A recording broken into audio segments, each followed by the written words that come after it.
esse é o primeiro vídeo no canal, vou me apresentar. Eu sou Graça, eu sou fonoaudióloga, formada desde 2014 pela Universidade Vila Velha, no Brasil. Atualmente eu estou na Austrália, em Sydney, então eu estou em lockdown. Eu resolvi tirar um projeto do papel.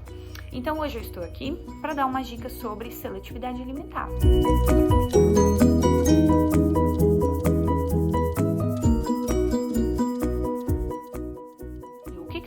Com meu filho, ele não come mais. A primeira coisa que eu gostaria de falar sobre a seletividade alimentar é que tem um processo natural de mudança de consistência alimentar. O que eu quero dizer?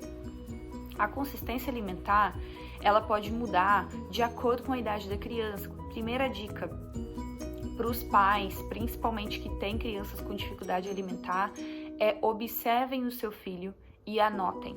Anotem tudo que vocês verem. Tem alguns estudos fonoaudiológicos que eles dizem que a criança, ela começa a ser seletiva alimentar a partir de 2 anos de idade, tá? Por que isso, né? Porque antes a criança está experimentando. A partir de 2 anos de idade, ela realmente começa a ter mais desejos, né? Isso é natural. Então, realmente ela pode apresentar uma seletividade a partir desse momento. A gente tem que observar se ela apenas não gosta de comer pastoso, né, que é o mingau, ou se ela não gosta de comer apenas banana, ou se realmente ela começou a parar de comer vários tipos de alimento, né, que isso é bem importante. É fundamental que a criança tenha contato com o alimento, mesmo que ela não coma, sente-se à mesa. A família, isso é uma dica de ouro. Sente-se à mesa, comam em frente à sua criança. Ela precisa ver você comendo, ela precisa ver o estímulo, como você faz, qual é o movimento. Ela precisa estar ali com você, sabe? Ela precisa te observar. É um momento que é bem importante. Enfim, no Brasil eu sei que a rotina de algumas pessoas é muito corrida. E aqui na Austrália eu conheço, tem pessoas que trabalham só à noite, então talvez não daria para jantar. Então faça um momento na mesa, ou no almoço, ou no café da manhã, e que seja algum momento que a sua criança esteja ali, totalmente focada em você, te olhando, conversando, interagindo.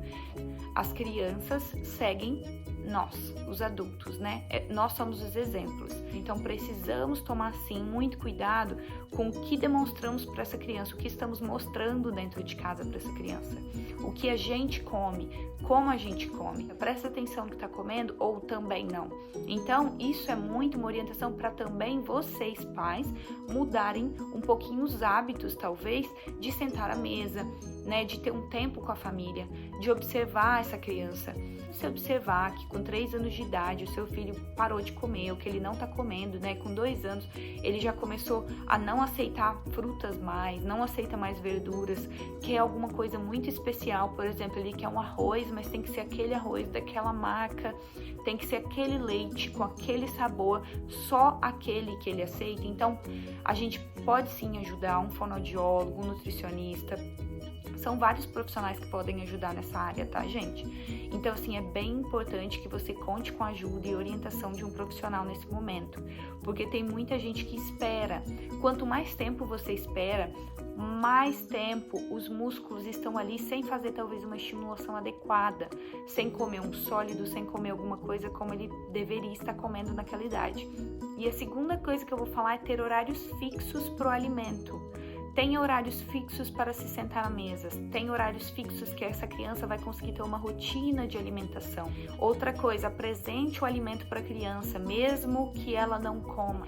Deixe em um local fácil, de fácil acesso, para que ela veja esse alimento, para que ela tenha contato com esse alimento. Tenha pausas entre as suas alimentações. Não coma o dia todo, porque senão essa criança vai ver você fazendo isso. E isso pode atrapalhar e interferir. Essa criança vai querer comer. Isso pode te gerar vários problemas no futuro também. Então, tenha porções de alimentos de acordo com a idade da criança. Não precisa colocar aquele monte de comida e esperar ela comer muita comida no prato. Não, cada criança, dependendo da idade, vamos colocar uma porção adequada. A gente pode escolher um prato colorido, com cenoura, com brócolis, ou fazer cores, montar um prato, montar um rostinho, um sorriso. Como eu já falei, dependendo da idade da criança, ela começa a ter desejo, ela tem desejos alimentares. Uma dica muito legal é: vá ao supermercado com ela, Veja com ela o que ela gosta, pergunte a ela qual fruta você quer hoje, vamos escolher uma fruta, interaja com a criança, saiba o que ela gosta e o que ela não gosta. Dê mais autonomia para a criança também comer. Dê autonomia para ela, deixa ela comer do jeito que ela se interessar. Se ela quiser encostar a mão, se ela quiser pegar, deixa ela fazer o processo do jeito que ela se sentir confortável a fazer. Se ela quiser já pegar o garfo, pegar a faquinha, pode comprar um de plástico específico para criança, né, dependendo da idade. E pode colocar isso tudo em prática. Eu tenho certeza que são boas orientações para o seu filho à mesa.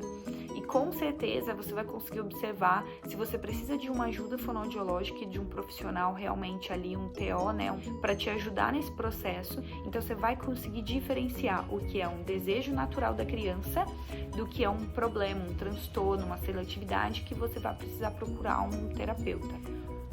Bom, pessoal, é isso por hoje. Falei um pouco sobre seletividade alimentar. Se inscrevam, comentem, podem mandar mensagem, podem fazer perguntas nos comentários que eu consigo responder.